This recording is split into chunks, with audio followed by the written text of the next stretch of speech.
Praça Jornal do Comércio, cruzamento da Avenida Barão de Tefé com as ruas Sacadura Cabral e Camerino. Foi nesta praça que há exatos 10 anos, durante as obras de revitalização da zona portuária, a equipe coordenada pela arqueóloga Tânia Andrade de Lima detectou os vestígios do Cais do Valongo. Construído exatamente 200 anos antes, em 1811, pouco depois da transferência da corte portuguesa de Lisboa para o Rio de Janeiro. A descoberta não foi de forma alguma um pequeno achado. A redescoberta do Cais do Valongo significou a identificação de vestígios materiais da maior porta de entrada de africanos escravizados da história do Brasil.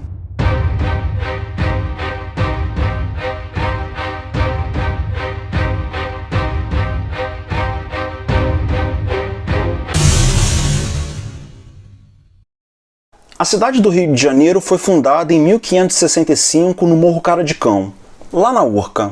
Mas já na década seguinte, o seu núcleo urbano tinha sido transferido para o antigo Morro do Castelo, desmontado em 1920, e a atual esplanada do Castelo. Se inicialmente o castelo oferecia uma posição privilegiada para a defesa, não demorou para que os moradores da cidade descessem suas ladeiras e ocupassem os chãos entre ele e o Morro de São Bento.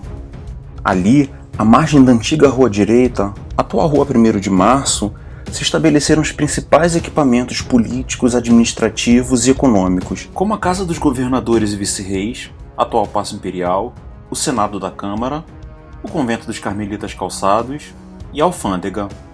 Não é de se estranhar que ali tenham se instalado também as principais estruturas portuárias. Com muitas alterações ao longo do tempo, elas se estenderam por esse trecho do litoral com destaque especial para o espaço entre a atual Praça 15 de Novembro e a Igreja da Candelária, devido, claro, à proximidade das instalações aduaneiras. Como tudo que era embarcado e desembarcado, nessa área também se dava o comércio de escravizados recém-chegados da África. Após o desembarque, os negros eram taxados na alfândega e levados aos principais estabelecimentos destinados àquele trato, situados na Rua Direita, especialmente entre a antiga Casa dos Contos e a Ladeira de São Bento. O historiador João Fragoso aponta que, a partir de 1750, o Rio de Janeiro passou a ser o principal ponto de desembarque de africanos da América Portuguesa. Os escravizados que aqui chegavam abasteciam não apenas a cidade, mas eram também encaminhados para capitanias vizinhas, como por exemplo Minas e São Paulo. Não à toa, em 1758, após consultar profissionais da saúde, o Senado da Câmara deliberou que aquele comércio não deveria ser realizado dentro do perímetro urbano da cidade, mas na região do Valongo. O motivo? A associação entre aquele negócio e as epidemias que constantemente assolavam a cidade. Mas os mercadores não viram a medida com bons olhos. E por mais que a Câmara tenha se esforçado, o comércio escravagista permaneceu na Rua Direita. A transferência do comércio humano para o Valongo se deu apenas 16 anos depois. Por ordem de 12 de abril de 1774, o vice-rei Marquês do Lavradio ordenou que a mudança fosse concretizada. O momento, no entanto, era outro. Capitaneado pelo Marquês de Pombal, o reinado de Dom José I trabalhou para fortalecer o poder da coroa em detrimento de outros poderes. Nomeado governador da Bahia por Pombal, Lavradio assumiu seu cargo em 1768. Hábil administrador, no ano seguinte foi transferido para o Rio de Janeiro como vice-rei do Estado do Brasil e exerceu o cargo até 1779. No minucioso relatório direcionado a seu sucessor, Lavradio registrava: havia nesta cidade o terrível costume de que todos os negros que chegavam da costa da África a este porto, logo que desembarcavam, entravam na cidade. Vinham para as ruas públicas e principais dela, não só cheios de infinitas moléstias, mas nus. Como aquela qualidade de gente, enquanto não tem mais ensino, são o mesmo que qualquer outro bruto selvagem, no meio das ruas onde estavam sentados em tábuas, faziam tudo o que a natureza lhes lembrava, não só causando maior fétido nas mesmas ruas e vizinhanças, mas até sendo o espetáculo mais horroroso que podia apresentar aos olhos. As pessoas honestas não se atreviam a chegar às janelas. As que eram inocentes ali aprendiam que ignoravam e não as deviam saber. Foi a resolução ordenar que todos os escravos que viessem nestas embarcações logo que dessem entrada na alfândega, pela parte do mar, tornassem a sair e embarcassem para o sítio chamado Valongo, que é no subúrbio da cidade, separado de toda a comunicação. Que ali se aproveitassem das muitas casas e armazéns que ali há para os terem, e aqueles sítios fossem para as pessoas que os quisessem comprar, e que os compradores nunca pudessem entrar de 4 até 5 na cidade quando precisassem ser vestidos, que enquanto não os conduziam para as minas ou para as suas fazendas depois de comprados, os tivessem no campo de São Domingos, onde tinham todas as comodidades e livravam a cidade dos incômodos e prejuízos que há tantos anos se recebia. De acordo com a historiadora Maria Fernanda Bicalho, a medida do vice-rei estava intimamente relacionada com o pensamento ilustrado disseminado em Portugal então, e tinha um duplo sentido, o saneamento e o policiamento, já que os africanos escravizados eram considerados fontes de doenças e causas de desordens. O que Lavradio parecia esquecer ou deliberadamente ignorar era a condição a que aquelas pessoas estavam submetidas e até mesmo mantidas, como um produto em uma vitrine. Apesar do contexto diverso, Lavradio não deixou de enfrentar resistências. No mesmo relatório a seu sucessor, o vice-rei registrou as dificuldades em fazer sua resolução. Esta desordem, que era conhecida a todos, custou infinito a evitar, e foi preciso ser eu muito constante na minha resolução para que ela pudesse ser executada. Vigiei muito cuidadosamente sobre a execução desta obra ou ordem, e ainda com trabalho consegui que ela se executasse. Visivelmente se conheceu o benefício que receberam na saúde os povos, e hoje todos reconhecem o benefício que daqui se lhes tem resultado. Porém, sem embargo disso, ainda os que têm interesse em os conservar em casa não deixam de fazer toda a diligência possível para conseguirem o tornar tudo ao mesmo estado. A transferência estava feita. A instalação da corte portuguesa em 1808 no Rio de Janeiro, em função das guerras napoleônicas, trouxe uma série de intervenções urbanísticas à cidade. Uma delas foi a construção do Cais do Valongo. Foi exatamente este o cais que a equipe da arqueóloga Tânia Andrade Lima, do Museu Nacional da UFRJ, encontrou durante as obras de revitalização da zona portuária sob a calçada da Praça Jornal do Comércio. Importante em si, a descoberta ganha ainda mais relevância diante do número de africanos escravizados aqui desembarcados. De acordo com as estimativas mais recentes disponibilizadas pela base de dados Slave Voyages, 10 milhões e meio de africanos chegaram às Américas como escravizados de 1501 a 1866. Isso sem contar os mortos na travessia. Desse total, pouco mais de 4.864.000, aproximadamente 47%, tiveram por destino os portos brasileiros no período de 1561 a 1856. Em 1831, a importação de africanos escravizados foi formalmente proibida no Brasil pela Lei Feijó. A partir daí, qualquer indivíduo que aqui chegasse naquelas condições deveria ser imediatamente considerado livre. Ao menos em tese. Na prática, a coisa foi bem diferente. Apenas com a Lei Eusébio de Queiroz, em 1850, o tráfico de escravizados realmente passou a ser combatido pelas autoridades. E ainda assim conseguiu prosseguir até 1856.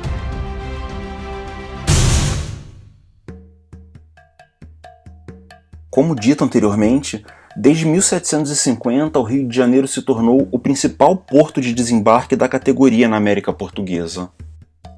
De 1750 a 1856, aportaram na capitania ou província do Rio de Janeiro pelo menos 1.257.570 africanos.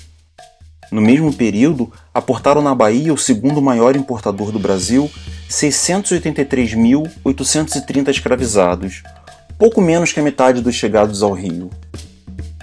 Em Pernambuco, o terceiro maior importador, desembarcaram 397.950 indivíduos, quantitativo 3 vezes menor.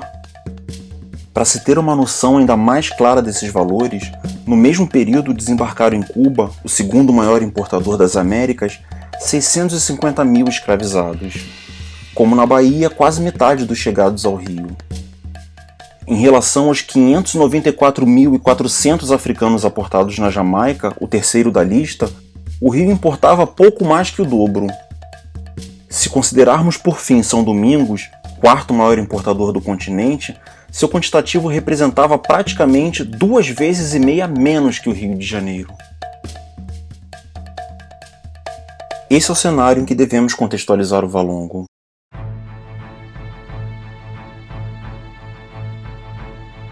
Dom João chegou ao Rio. Os portos foram abertos ao comércio com as nações consideradas amigas.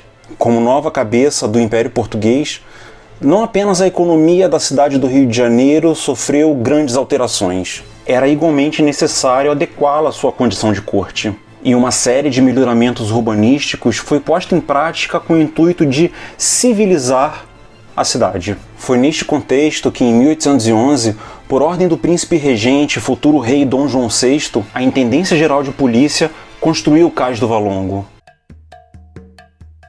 Em relatório produzido ao deixar o cargo de Intendente Geral de Polícia em 1821, Paulo Fernandes Viana registrou as seguintes palavras: "Fiz o Cais do Valongo no fim da rua deste nome, com rampas e escadas para embarque, que foi de suma utilidade por não haver em certas estações local mais cômodo para embarques e desembarques, e iluminei com lampiões o mesmo cais." Não é à toa que em 1817 o caminho do Valongo, a atual Rua Camerino, contava com aproximadamente 34 grandes casas destinadas àquele comércio. Exatamente aquelas imortalizadas nas pinturas de Debré e Rugendas. Além destes, inúmeros foram os estrangeiros que passaram pela cidade no século XIX e deixaram suas impressões acerca da região ao escreverem suas memórias. Foi o caso, por exemplo, da britânica Maria Graham, que aqui esteve entre 1821 e 1823.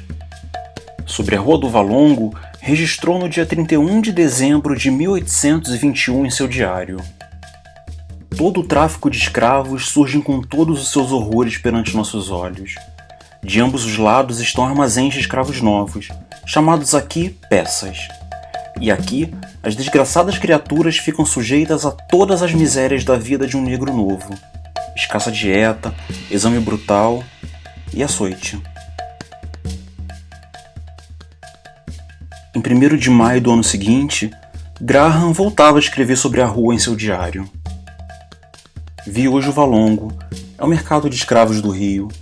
Quase todas as casas dessa longuíssima rua são depósitos de escravos. Passando pelas suas portas à noite, vi na maior parte delas bancos colocados rente às paredes, nos quais filas de jovens criaturas estavam sentadas, com as cabeças raspadas, os corpos macilentos e tendo na pele sinais de sarna recente. Em alguns lugares, as pobres criaturas jazem sobre tapetes, evidentemente muito fracos para sentarem-se. Em uma casa, as portas estavam fechadas até meia altura, e um grupo de rapazes e moças, que não pareciam ter mais de 15 anos, e alguns muito menos, debruçavam-se sobre a meia porta e olhavam a rua com faces curiosas. Aquele comércio, por sua vez, estimulou a ocupação e o crescimento da cidade entre a Prainha e o Saco do Alferes. Quando do fechamento do Valongo para o tráfico em 1831, a região contava com serviços variados. Proibido formalmente o tráfico de escravos em 1831, o Cais do Valongo perdeu a sua utilidade para aquela função, mas em 1843 o local foi reformado para receber a princesa Teresa Cristina de Bourbon e Duas Sicílias, esposa do jovem Dom Pedro II, passando a ser conhecido como Cais da Imperatriz. Seus vestígios também foram encontrados pela equipe de arqueologia. Sobre as lajes irregulares do Valongo, pedras alinhadas formando calçamentos e paralelepípedos em cuidadosa disposição geométrica não apenas abriam caminho para a nova imperatriz do Brasil, como buscavam apagar a memória de uma prática já então considerada não muito gloriosa. O comércio de africanos escravizados foi o maior movimento migratório forçado da história humana, a chamada diáspora africana. E o sítio arqueológico do Valongo é o único vestígio material conhecido da chegada de africanos ao continente americano. Não à toa, em julho de 2017, o Valongo recebeu da Unesco o título de Patrimônio da Humanidade. Anos antes, pelo Decreto Municipal 34803, de 29 de novembro de 2011, ele passou a fazer parte do circuito histórico e arqueológico da herança africana, integrado não apenas por ele, mas também pelo Centro Cultural José Bonifácio, pelo Cemitério dos Pretos Novos,